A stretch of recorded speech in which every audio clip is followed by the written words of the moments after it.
नमस्कार, challenge board में आप सभी का स्वागत है। दोस्तों मैं हूं विकेश कुमार और आज की इस वीडियो में हम लोग बात करेंगे एनसीईआरटी 10th क्लास के प्रश्नावली 3.2 के प्रश्न संख्या 1 का 2 नंबर क्वेश्चन। दोस्तों यदि आप इस चैनल पर नए हैं तो एक लाइक कर दीजिएगा, चैनल को सब्सक्राइब करने के साथ साथ बेल आइकन को भी प्रेस कर दीजिएगा ताकि आने वाला प्रत्येक वीडियो का नोटिफिकेशन सबसे पहले आप तक पहुँचे। तो आइए अब हम शुरू करते हैं।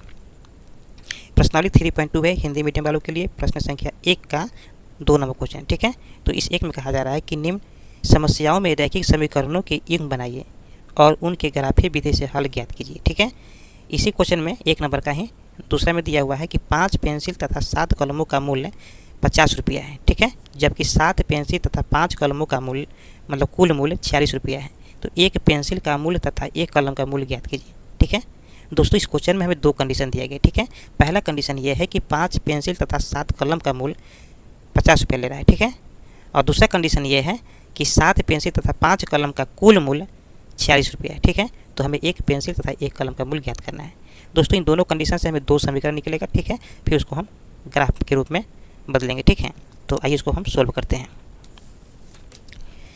प्रश्नावली 3.2 है, हमने पहले से लिख चुका है और ये प्रश्न संख्या 1 का 2 नंबर क्वेश्चन। ठीक है, तो यहाँ पर लिखेंगे कि माना एक पेंसिल का मूल्य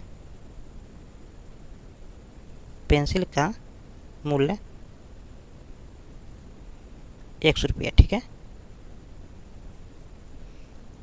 तथा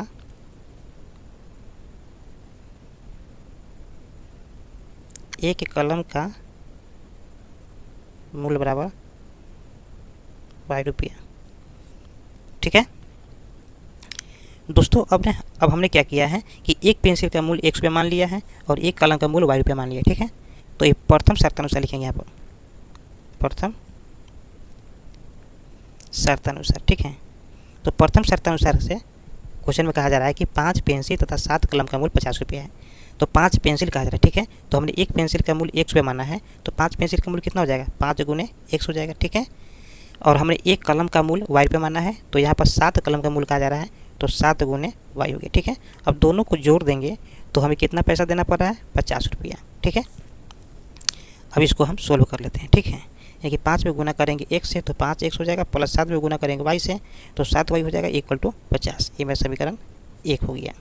ठीक है, उसी तरह से हम दूसरा समीकरण के लिए भी बात करेंगे। ठीक है, तो यहाँ लिखेंगे फिर। ठीक है, दूसरे कंडीशन में क्या कह रहा है कि 7 पेंसिल तथा 5 कलम का मूल्य 46 रुपया। ठीक है, यानी कि 7 पेंसिल की बात कर रहा है, तो हमने एक पेंसिल का मूल्य कितना माना, 100 रुपया, तो 7 पेंसिल का मूल्य कितना हो जाएगा, 7 गुने 100 रुपया। ठीक है, और 5 कलम का मूल्य, तो हमने एक कलम का मूल्य y रुपया माना है, तो 5 कलम का मूल्य कितना हो जाएगा, तो 5 गुने y रुपया हो जाएगा। ठीक है, दोनों को जोड़ देंगे तो कुल कितना रुपया हो जा रहा है, 46 रुपया।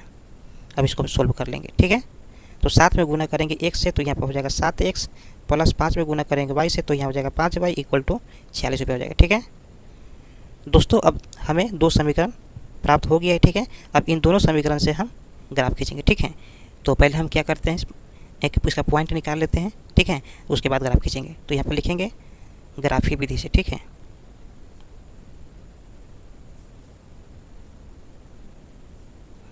ग्राफीय विधि से। ठीक है, तो ग्राफीय विधि में लिखेंगे यहाँ पर समीकरण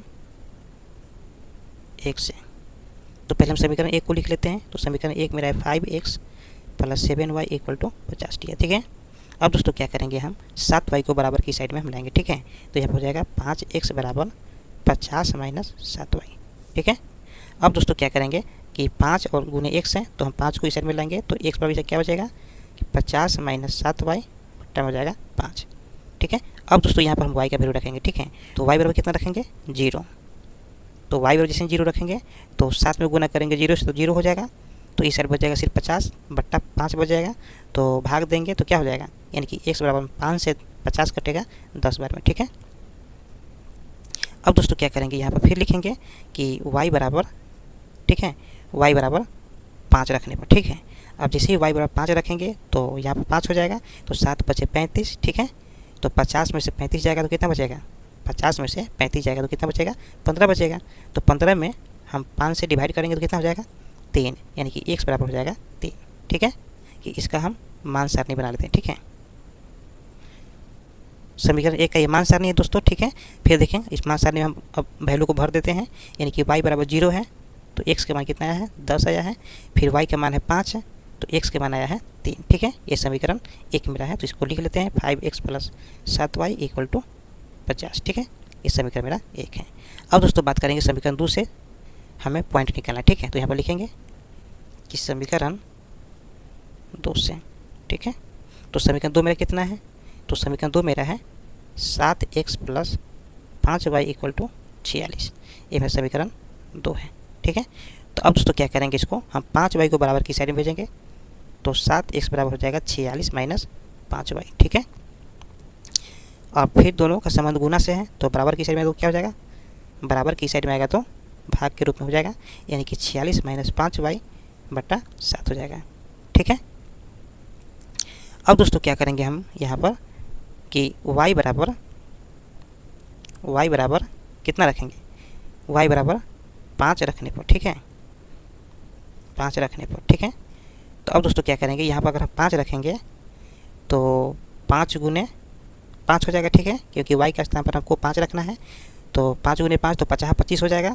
अब 46 में से 25 जाएगा तो कितना बचेगा, 21 बचेगा। ठीक है, 21, तो 7 × 21, यानी कि x बराबर कितना जाएगा, 3 आ जाएगा। ठीक है, अब दोस्तों क्या करेंगे, फिर y बराबर कितना हमको रखना है, y बराबर रखेंगे हम 12। ठीक है, तो इस y के स्थान पर हमको 12 रखना है। ठीक है, तो 5 में गुना करेंगे 12 से, तो 12 × 5 = 60 हो जाएगा, यानी कि -60 है। तो -60 में से 46 जाएगा तो कितना बचेगा, -14 बचेगा। ठीक है, तो -14 जैसे बचेगा तो 14/7 हो जाता है, 7 दूना 14, 2 बार में कटेगा, वो भी माइनस में आएगा। ठीक है, अब दोस्तों क्या करेंगे, समीकरण 2 का भी मान सारणी बना लेंगे। ठीक है, तो मान सारणी इस तरह से हम बना लेते हैं, ये हो जाएगा x, ये हो जाएगा y। ठीक है, तो x के मान हमने, y का मान हमने रखा है 5। ठीक है, y का मान हमने रखा है 5, तो x के मान आया है 3। ठीक है, फिर y का मान हमने रखा है 12, तो x का मान आया है -2। ठीक है, अब दोस्तों क्या करना है कि ये मान सारणी जो है समीकरण 2 का है, तो समीकरण 2 को लिख लेते हैं 7x + 5y = 46। ठीक है, ये समीकरण 2 है। ठीक है, अब दोस्तों क्या करेंगे कि मान सारणी हमें दोनों का पता चल गया है। ठीक है, अब इसको हम ग्राफ पेपर पर ग्राफ खींचेंगे इस पॉइंट से। ठीक है, तो आइए ग्राफ की ओर चलते हैं। दोस्तों ये है मेरा ग्राफ पेपर, और सबसे पहले इसको एक्सिस को खींच लेते हैं। ठीक है,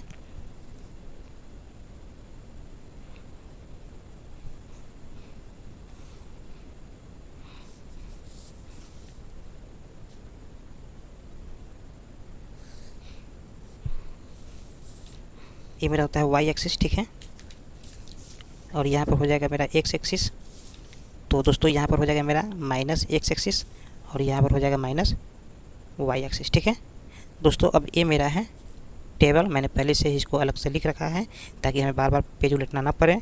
ठीक है, अब दोस्तों क्या करेंगे यहाँ पर, तो यहाँ पर लिखेंगे 2 4 6 8 10 12 14 16। ठीक है, और ये मेरा होता है 0। ठीक है, अब दोस्तों 0 से यहाँ पर कर लेते हैं 2 माइनस में, क्योंकि यहाँ माइनस में दिया गया है। ठीक है, क्योंकि यहाँ पर माइनस में। ठीक है, तो इस साइड में जब भी आएंगे तो माइनस में ही हम आएंगे। ठीक है, तो -2 -4 10। ठीक है, अब दोस्तों क्या करेंगे, यहाँ पर लिखेंगे 2 4 12। ठीक है, अब उस साइड भी इस तरह से कर लेंगे, और फिर -x में भी बढ़ा देंगे थोड़ा सा, -2 -4 -6 -8। ठीक है, अब यहाँ से हम दोस्तों क्या करेंगे,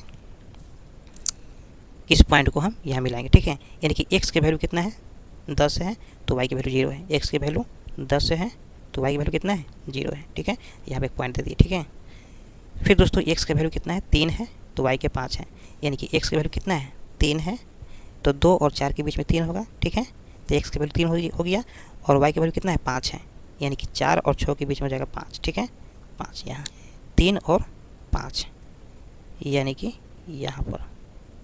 ठीक है, तो ये मेरा पहला पॉइंट है, ये मेरा दूसरा पॉइंट है। ठीक है, तो हम दोनों पॉइंट को आपस में मिला लेंगे। ठीक है,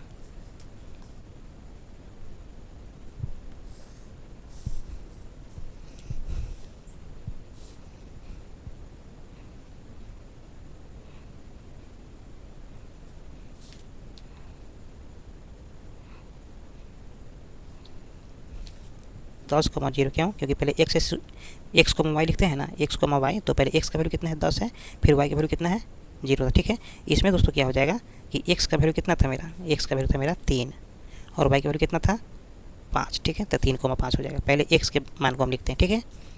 अब दोस्तों क्या करेंगे, ये मेरा समीकरण को पहले लिख लेते हैं, यानी कि 5x + 7y = 50, ठीक है। अब दोस्तों क्या करेंगे, हम समीकरण 2 के मान सारणी के पॉइंट को हम मिला देंगे, ठीक है।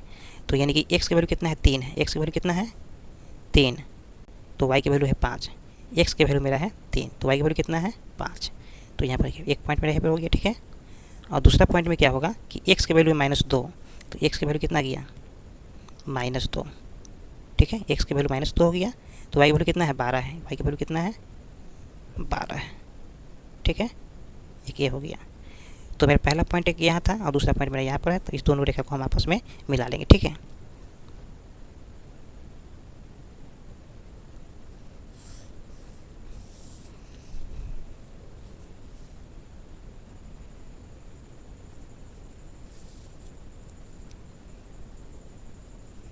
अब इसको हम पॉइंट को लिख लेते हैं, ठीक है। तो पहले से ही पॉइंट 3.5 लिखा हुआ है और इस पॉइंट को हम लिख लेते हैं, ठीक है।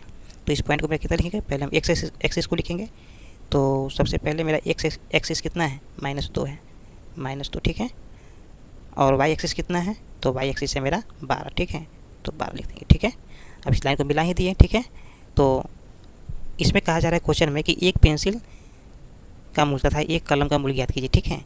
तो इसमें एक पेंसिल और एक कलम का मूल ज्ञात करना है। तो हमने अब देख रहे हैं कि हमने पहले से ही एक पेंसिल का मूल हमने x पे माना है, ठीक है, और एक कलम का मूल हमने y पे माना है, ठीक है।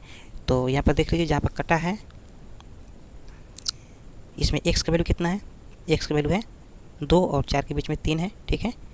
तो यहाँ पर लिखेंगे कि अतः एक